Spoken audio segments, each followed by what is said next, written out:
Dimri këtij viti ka sjell problematika të shumta për banorët e fshatit Picar në bashkinë Gjirokastër. Rreshtet intensive gjatë muajit janar kanë shkaktuar përmbytje kryesisht në lagjet e sipërme, ku uji ka hyrë në oborret e banesave dhe ka krijuar vështirësi për jetesën e përditshme të familjeve që jetojnë aty.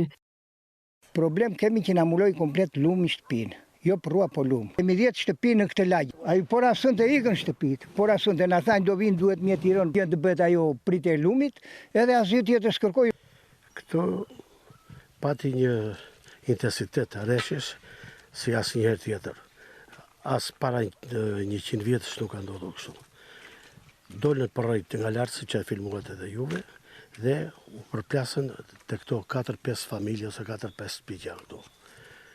Ky është një rrezik i madh. Nuk është problemi se na dëmtojnë neve dhe ju e pat vetë çfarë dëmesh ka bërë, por në rast se nuk do të merren masa, këto shtëpi janë këtu poshtë do shkatërrohen të gjitha. U mobilizuam të gjithë dhe i kthyem rrjedhën ujit sepse mund vite tek ajo shtëpi atje. Te shtëpia këtu, atje poshtë dhe do t'i kishte vënë përpara.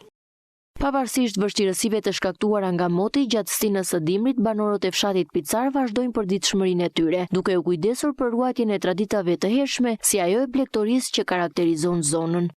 Me thënë të drejtën, ky është fshati më i banuar i bashkisë Gjirokastës. Këtu ka rreth 140-150 familje, me gjithë ato shtëpitë janë poshtë aty te Votucat. Kryesisht merrem me blegtori dhe me bujqësi. Në dimër, këta që merren me blegtori, çohen çdo mëngjes, u shërbejnë atyre dhe në fundit kjo është baza ekonomike që ata mbajnë familjen. Kurse ne pensionistët ja merreshim me këto baçe, me që kemi edhe pensione shumë të vogla, na ndihmonte. Me sa të merren tjetër vetëm. Jo dhën, jo dhe, jo lop, jo. Punët e zakonshme. Ne më zjarrin edhe merrem me bakti pas. Banorët merren me blegtori, ata që kanë blegtori për dita, kurse na që kemi pak o gjë bakti, merremi dhe punë tjera, po kur shkojmë mirë. Na si u merrem me zanat, u jam pensionist, po kam zanat ndërtimin.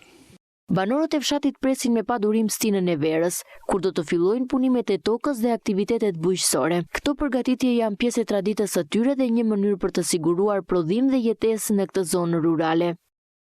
Do vi pranvera, do mbjellëm këto perimet e pranverës, lakra, qep, spinaq, do të shërbejmë këtyre pemëve, hardhive, pemtaris. Kjo është punë e përditshme e jona.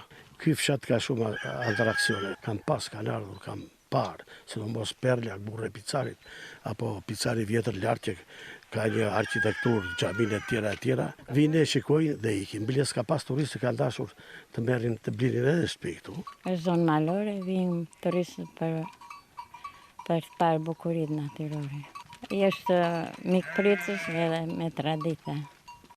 Fshati Picar me pejsazhet e tij natyrore dhe traditën rurale të banorëve ofron mundësi të mëdha për zhvillimin e turizmit dhe aktiviteteve në natyrë, duke bërë zonën një destinacion tërheqës për vizitorët që kërkojnë eksperjenca autentike.